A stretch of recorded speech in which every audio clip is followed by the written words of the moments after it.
The afternoon sun filtered through the trees on Riverside Plaza, casting dappled shadows across the wide concrete steps where office workers took their lunch breaks. Daniel Morrison sat there with his daughter Lily, sharing a simple turkey sandwich wrapped in brown paper. He wore his usual gray hoodie over a comfortable t-shirt, his dark hair slightly tousled from the morning breeze. They'd made it a tradition, these Wednesday lunches between his morning custodial shift and her half-day at school. Lily was chattering about her art class when Daniel noticed the girl. She sat 3 steps below them, maybe 9 or 10 years old, with long brown hair and shoulders that curved inward like she was trying to disappear. Her school uniform was pristine, her backpack expensive-looking, but something about her posture made Daniel's heart ache. "Daddy," Lily whispered, tugging his sleeve. "That girl looks sad." Daniel had learned over his 43 years that sometimes the loneliest people were surrounded by the most things. He unwrapped the second half of their sandwich, the one he'd been saving for his dinner break. "Excuse me," he said gently, leaning forward. "Are you okay?" The girl looked up, startled. Her eyes were red-rimmed. "I'm fine. You don't look fine, honey. When's the last time you ate something?" She shrugged, looking away. "My mom's supposed to pick me up. She's in a meeting." Daniel glanced at his watch. It was almost 2 o'clock. "How long have you been waiting?" "Since school let out at noon."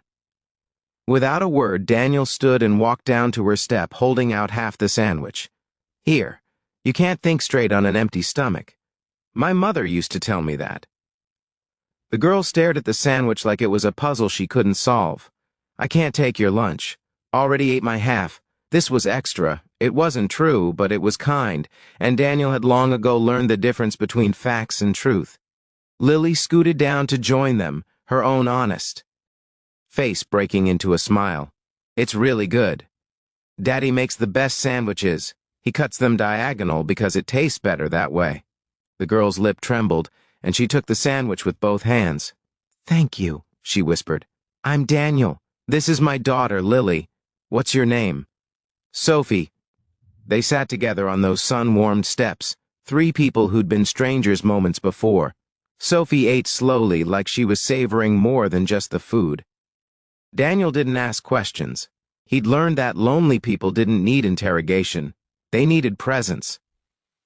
"My mom works a lot," Sophie finally said, her voice small. "She's important. She runs a big company. I'm sure she is important," Daniel said carefully. "But, you know what? You're important too." Sophie looked at him with eyes too old for her young face. She forgets sometimes. Not on purpose, she just forgets.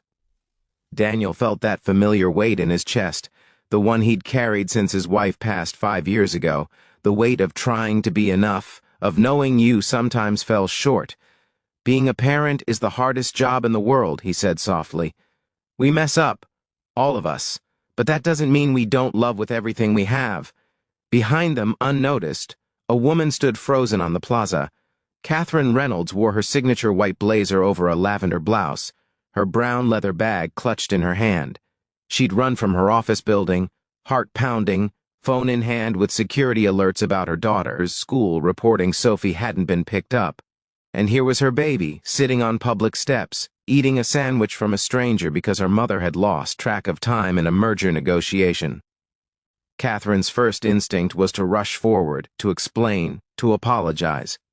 But something in the scene before her made her pause. Sophie was smiling, actually smiling, talking to this man in his worn gray hoodie, laughing at something his daughter had said. "Your daddy seems really nice, Sophie," said to Lily. "He is. He's the best daddy in the world.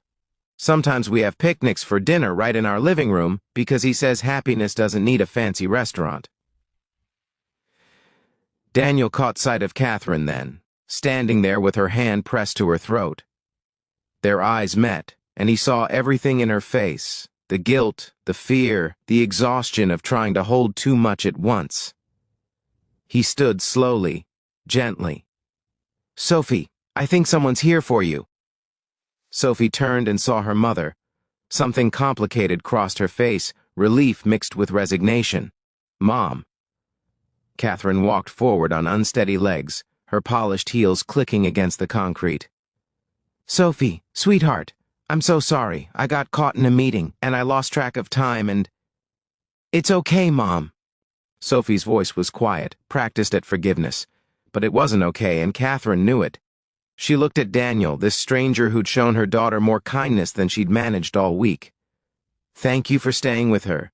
I don't know how to... No need, Daniel said simply. Anyone would have done the same. But they both knew that wasn't true. People had been walking past Sophie for 2 hours.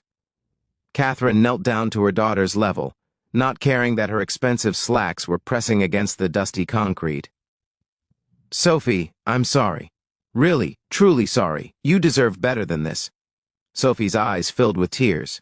You always say you're sorry. The words hung in the air like a bell that couldn't be unrung. Catherine felt them land in her chest, sharp and true. You're right, she said, her own voice breaking. I do, and I need to do better than sorry. Daniel touched Lily's shoulder. Come on, sweetheart. We should let them talk. But Catherine looked up at him. This man who'd given his lunch to a lonely child. Please, wait a moment. She stood, pulling out her wallet. Let me give you something for the sandwich, for your time. No, ma'am. Daniel's voice was gentle but firm. That's not why people help people. Catherine stared at him, and in that moment, she saw something she'd forgotten existed. Simple human decency, given freely, expecting nothing in return. Then let me buy you lunch, she said, both of you. There's a cafe around the corner. Please. I'd like to thank you properly, and maybe Sophie would like to spend a little more time with her new friends. Sophie looked up hopefully. Can we, Mom, please? Daniel met Catherine's eyes. He saw exhaustion there, yes, but also something else. A woman trying to find her way back to what mattered. He knew something about that journey. Lunch sounds nice, he said. They walked together to the small cafe 3 blocks away, Sophie holding her mother's hand on one side and chattering to Lily on the other. Catherine and Daniel fell into step behind them, 2 adults watching their children navigate the complicated world of almost friendship. I'm Catherine Reynolds, she said quietly. I run Meridian Technologies. Daniel Morrison. I'm a custodian at the Fletcher building downtown.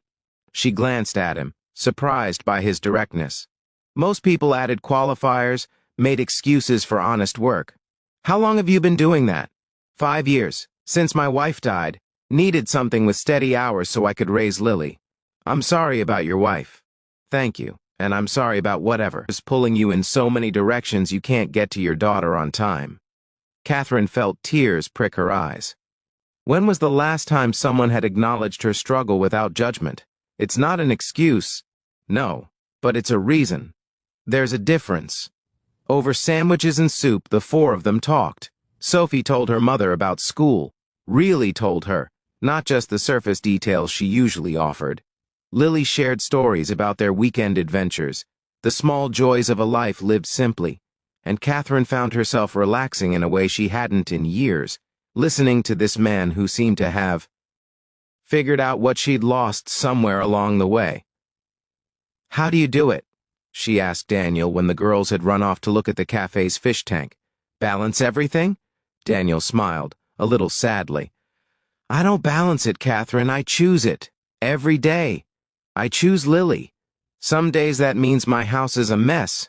Some days that means we eat cereal for dinner. But she knows, without question, that she matters more than anything else. I've been choosing wrong, Catherine whispered. You've been choosing what you thought you had to choose. That's different. He paused, stirring his coffee. My wife used to say that success isn't measured in the things we build. It's measured in the people we love and who love us back. Took me losing her to understand what she meant. Catherine watched Sophie at the fish tank, her face pressed close to the glass, Lily beside her pointing at something. Her daughter looked happier than she'd seen her in months. I've been building an empire and losing my daughter, she said. Then stop building for a while, or build different things. Children don't need empires. They need presence. It was harsh truth delivered kindly, and Catherine felt it settle into her bones. I don't know if I can change everything overnight. Nobody can. But you can choose differently tomorrow than you did today, and then the day after that. Small choices, made consistently, They add up to a life. That evening, Catherine did something she hadn't done in months. She canceled her evening conference calls. She turned off her phone. She sat on the floor of Sophie's room and listened, really listened, as her daughter talked about everything and nothing. And the next day, she found Daniel's number through the Fletcher Building management office and called him. "I wanted to thank you again," she said, "and to ask if maybe Lily and Sophie could have a play date sometime. Sophie hasn't stopped talking about her." "That would be nice," Daniel said. "Lily would like that." "And Daniel? I wanted to tell you that I went home early today, first time in 6 months. Sophie and I made dinner together. Pasta from a box and sauce from a jar. But we made it together." She could hear the smile in his voice. "That's good, Catherine. Really good." The playdates became regular occurrences. Saturday mornings at the park, Sunday afternoon movies, simple things that cost little but meant everything. And gradually, carefully, Catherine and Daniel became friends. He taught her about being present. She taught him that it was okay to want more than just getting by. 6 months later, on another sunny afternoon on those same plaza steps, Daniel and Catherine sat watching their daughters play tag with other children. "I changed my schedule," Catherine said. "I'm home by 5:30 every night now. The board wasn't happy, but they adjusted. How does it feel, like I can breathe again?" She turned to look at him. "Thank you, Daniel, for that day, for the sandwich, for the truth. You did the work, Catherine. I just pointed you in the right direction. You did more than that. You showed me what matters." Their hands were inches apart on the step between them. Daniel moved his pinky finger closer, the smallest gesture, a question asked without words. Catherine closed the distance, linking her pinky with his. "This is probably complicated," she said softly. "Most good things are. People will talk, CEO and custodian. Let them talk. I'm a single dad trying to raise a good human. You're a mother trying to be present for her daughter. Everything else is just noise. Above them, the